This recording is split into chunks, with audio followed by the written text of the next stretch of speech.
अस्सलाम वालेकुम आज बनाओ अस वजुल वजुल टिठ टिठ तो त्रोश त्रोश गंड ठूल वारिया मजेदार अत हेको अस ऑमलेट ठूल ते वनित यह हेको अस बतस सत खेत या सुबह चौच सत खेत तो वमे थी तुह यी जरूर पसंद तो पक्यू करो अस जल्दी जल्दी शुरू मे ये प्लेटस पे यम 3 ठूल तो बेस प्लेटस पे नी मे यम प्रान पुच कह पन्नस आंगनस मज प्रान पुच यम कड़ मे तो बे निक निक गंड हुरेमित गर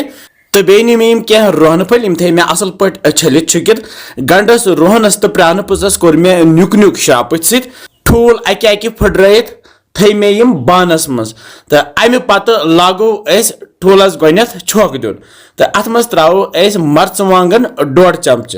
यह त्रोश त्रोश बनावन तो तवे त्रो मे मर्चवांगन हन ज्यादा पहम तो बे त्रो मे नुन चमच ओड तो अमे पत लागो अस यथ छोक दिन यह तूता छोक दिन कि अत गस खसन पोस तो पूरा पोस खस थो अस साइडस कुन तो बजाल गैसस पे थो मे यह चौच तव यह बड़ चौच तव अत पे त्रो मे यह तिल क्रोड यह बेतन फल तेल इस्तेमाल करान तो हेक्यो कह तेल इस्तेमाल कर तेल गरम गि युथ यथ दुह वथ अत पे त्रा यह गंड प्रान तो बे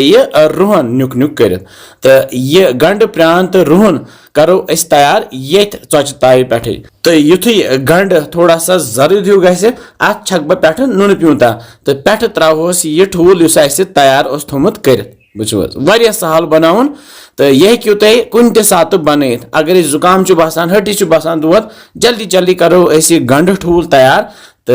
खेमो अम सत्य फायदे अमे ब्रोह ते मे क्या किस्म ऑमलेट या ठूल तह सत शेयर करमित तो वमे तुह यू यह किस्म ते पसंद यह प्रान ते सत तो अम सत गि मज ते तल मे गैस थोमुत लोतुय लत्सी पे करहोन अस यह तैयार तो वन फ्यूर दिन यथ कन क्या था पे यह प्लेट तो अत दिम बह अमे सत फ्यूर वुच त्रावन बह बे साइड तो अनहोन अस बे साइड तल गैस लोतुय तो लत्सी पे यह अंदर ते असल तो दिमो अस वन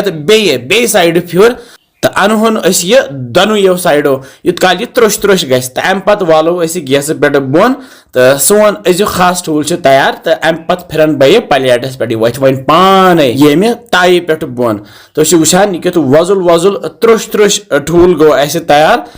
यथ ताई मज यह ठूल बनो अथ ताई मज त्रो अस यह बत फुल तो यह रलाओ अस ये ताई मज तो सदी तुलहोस यह ठूल हना तो ठूल हना तुलित